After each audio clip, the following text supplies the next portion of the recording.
Alright, guys, I'm Matthew. Now, there is something that I want us to talk about. Today, let's talk about leadership. Most of the time, after every 5 years, we go to the polls, but have we really asked ourselves what kind of leaders do we want in different levels of leadership from MCA to the president? In this episode, I will try to take us through the leadership and the importance of electing leaders. For example, in the recent days, we've been treated to the kind of siasa sarakazi, you understand? Name calling, insult, slogans. Does it really something that we really need? I've been keenly following the politics of the day from the opposition to the government side, and I have a very keen interest on this united opposition side, led by the Wamunyoro guy, former Deputy President Rigathi Gachagua. I'm always been asking myself is that they've been telling us that Ruto is a one-term president. I don't dispute that, and I couldn't agree more to whatever they're saying, that in all aspects, Ruto deserves a one-term. Maybe they're right. But the big question I would really love us to ask ourselves is that when we vote Ruto out of office, who are we going to vote in? And what is the difference between William Ruto and whoever we want to vote as the president? If these guys tells us that SHA is not working, is it the entire system of the social health insurance that is not working, or is it partially? And which part of this SHA thing that is not working? Okay, we've been talking about youth unemployment. We've been talking about the extrajudicial killings. These things, or rather, the problem we are facing did not start with President William Ruto. They've been here for quite a very long time. We've had this problem, the unemployment, since the time of Kenyatta. Then we had President Moi to Mwai Kibaki to Uhuru Kenyatta, and now President Ruto. What I've really been, what I really want to be interested in is how do we get out of these problems? Because one quality, or rather one significant role of a good leader, is not to be part of the problem, but to find solution to the problem.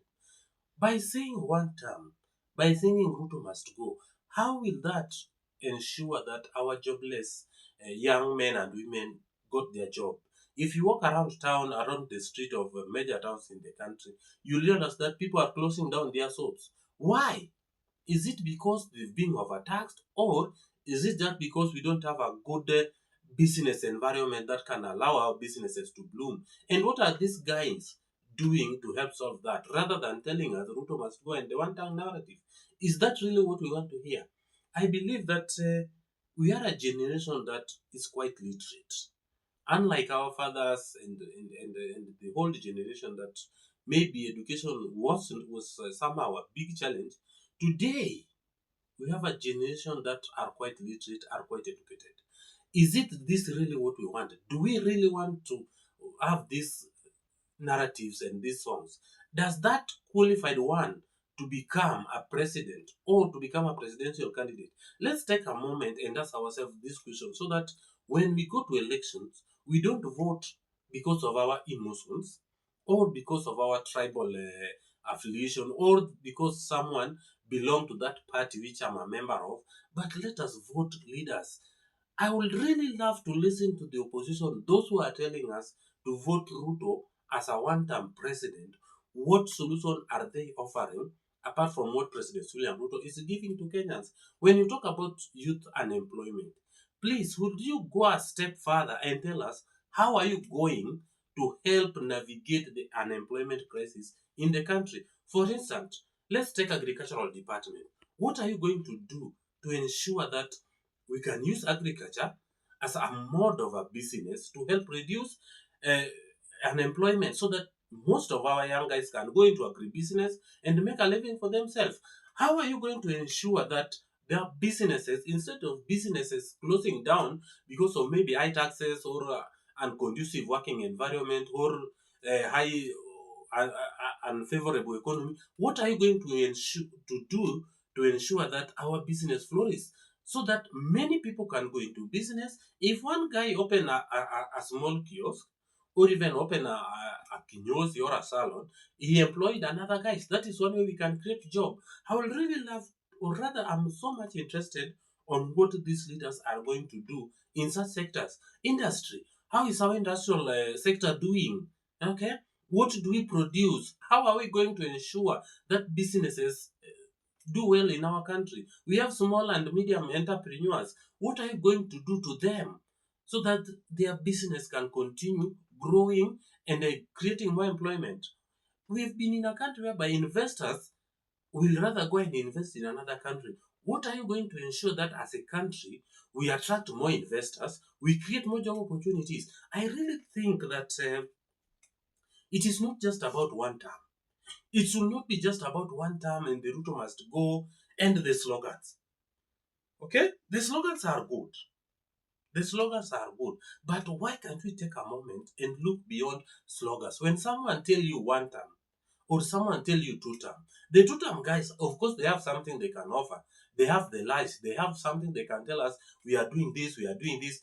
Even if it is only 1%, or even 0%, or if, because even doing nothing is doing something.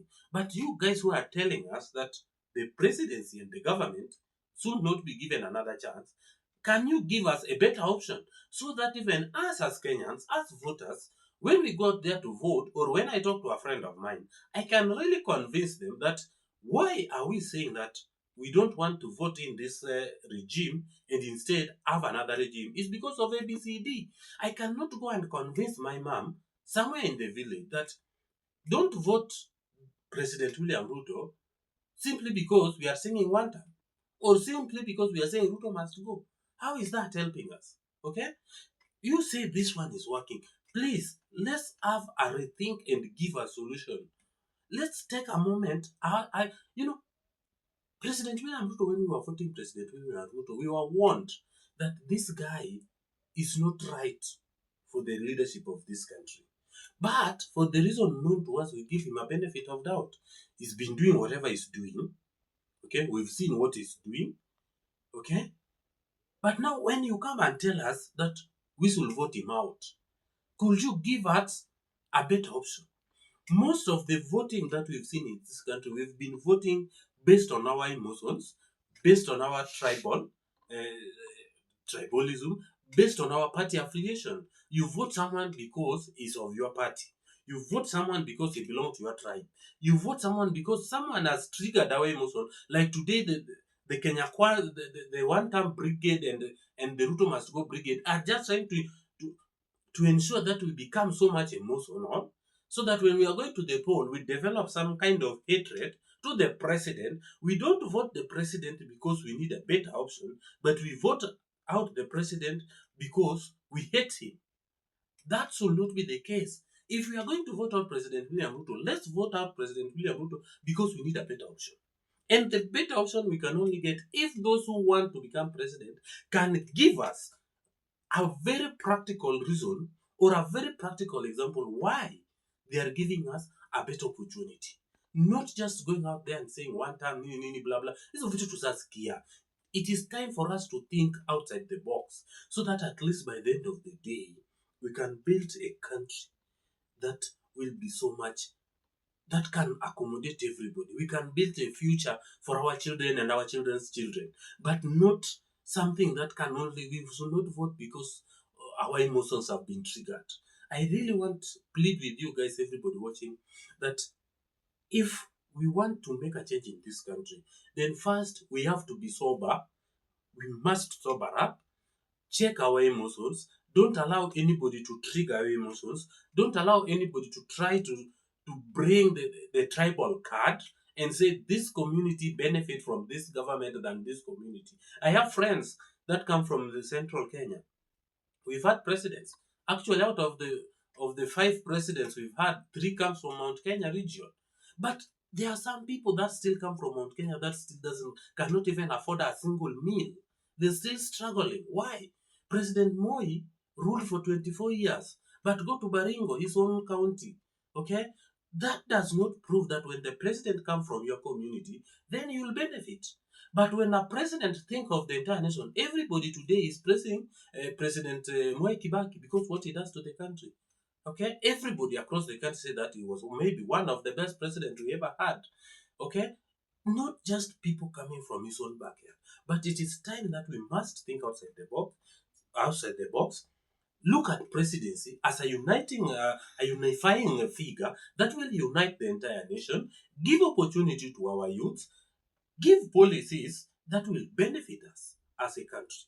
Not because we vote out a president because we hate him or we hate where he's coming from. That will not help us. And that is what is going on. If we are not careful, and I want to tell you this without any fear of contradiction, that if we are not careful, the mistake we made in 2022, we are about to make the same mistake in 2027 and even in 2032, because we don't vote ideas, we don't vote very good ideologies, but instead we vote depending on how emotional we are. We vote, our vote is so much anchored into hate. It is high time as a country. Let's avoid this noise and this charade outside there and the one time and the must go thing. They are there. But let us for once think that elections only come once after every 5 years. And every going to election, it should be a very, very serious occasion, not just a one day thing. So for these reasons, I will dedicate this channel for a better part for coming months and trying to talk about the leadership from the MCA. Please do subscribe to this channel so that we don't miss every time we upload something new to this channel. Tomorrow, or maybe in the next episode, I will try to talk about the role of our MPs and what significance we have in choosing a member of parliament. This member of parliament, what do they have for us? How important is the member of parliament? Or do we just vote them because they are of our parties? Thank you so much and God bless you.